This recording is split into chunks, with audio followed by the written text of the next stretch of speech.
Hi friends, welcome to MAHA's channel Grow Younger with MAHA. இன்னைக்கு நம்ம என்ன video பார்க்க போறோம் அப்படினு சொல்லி பாத்தீங்கன்னா பாவக்காய் வச்சு ஒரு சாலட் பண்ணலாம். கொஞ்சம் கூட கசப்பே இருக்காது. சோ பாவக்காயில பாத்தீங்கன்னா நிறைய சத்துக்கள் இருக்குது. அதுல வந்து blood sugar வந்து ரெடியூஸ் பண்ணும். கேன்சர் செல்ஸ்க்கு அகைன்ஸ்டா வந்து வேலை செய்யும். கொலஸ்ட்ரால் வந்து கம்மி பண்ணும்.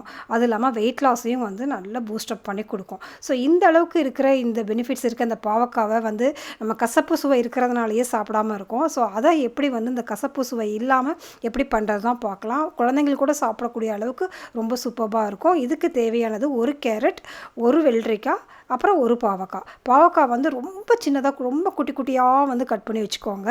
இதுக்கு வந்து கொத்தமல்லி தழை வந்து ஒரு கப் எடுத்துக்கோங்க. அதுக்கு அப்புறம் வந்து பாத்தீங்கன்னா தேங்காய், அதாவது ஃப்ரெஷ்ஷான தேங்காய், ஒரே ஒரு சின்ன பீஸ் வந்து இஞ்சி, ஒரே ஒரு பூண்டு, இதெல்லாம் எடுத்து வந்து நம்ம மிக்ஸியில போட்டு அரைச்சிக்கணும். அதில் வந்து ஒரே ஒரு ஸ்பூன் வந்து நம்ம வந்து நாட்டு சர்க்கரை சேர்க்க போகிறோம். அதுக்கப்புறம் கொஞ்சமாக வந்து லெமன் ஜூஸ் விட போகிறோம்.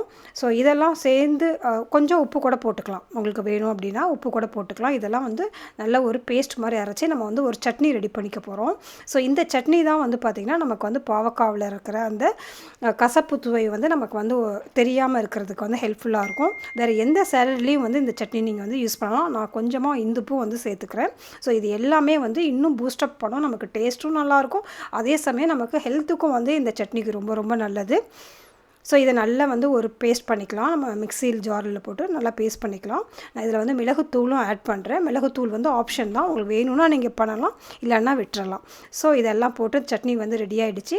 ஸோ இந்த சட்னியை வச்சு வந்து பார்த்திங்கன்னா எல்லா சாலட்லேயும் யூஸ் பண்ணலாம். முக்கியமாக பாவக்காய் சாலடில் வந்து இதை யூஸ் பண்ணுறப்போ வந்து பார்த்திங்கன்னா பாவக்காவோட கசப்பு சுவை சுத்தமாகவே தெரியாது.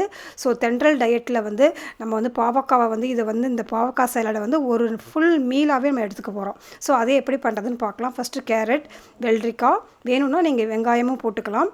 இதெல்லாம் போட்டு இதுக்கு மேலே வந்து இந்த பாவக்காய் பொடுசாக நறுக்கி வச்சுருக்கிற அந்த பாவக்காவையும் சேர்த்துக்கலாம். சேர்த்துட்டு இப்போ நம்ம அரைச்சி வச்சுருக்கோம் இல்லையா இந்த சட்னி, இதில் வந்து ஒரு 2 ஸ்பூன் அளவுக்கு சேர்த்துக்கலாம். உங்களுக்கு எவ்வளோ குவான்டிட்டி வேணும்னாலும் உங்கள் டேஸ்ட்டுக்கு தகுந்த மாதிரி சேர்த்துக்கலாம். சேர்த்து நல்லா மிக்ஸ் பண்ணிவிட்டு சாப்பிட வேண்டியதான். சூப்பரான டேஸ்டியான பாவக்காய் போட்டிருக்கீங்கன்னு சொன்னால் தான் குழந்தைங்களுக்குலாம் தெரியும். அந்த அளவுக்கு ரொம்ப டேஸ்டியான ஒரு சாலட் இது. கண்டிப்பாக ட்ரை பண்ணி பாருங்கள். ஸோ தென்ட்ரல் டயட்லேருந்து நான் கற்றுக்கிட்டேன். இந்த இது கண்டிப்பாக உங்களுக்கு யூஸ்ஃபுல்லாக இருக்கும்னு நினைக்கிறேன். இந்த மாதிரி ஹெல்த்தி ரெசிபீஸ்க்கு நம்ம சேனலை வந்து சப்ஸ்கிரைப் பண்ணி வச்சுக்கோங்க. சப்ஸ்கிரைப் பண்ணிவிட்டு ஆல் அப்படிங்கிறதையும் வந்து செலக்ட் பண்ணிக்கோங்க. ஸோ தட் நான் வீடியோ போடுறப்பலாம் உங்களுக்கு நோட்டிஃபிகேஷன் கிடைக்கும். So be positive, stay beautiful always. Bye.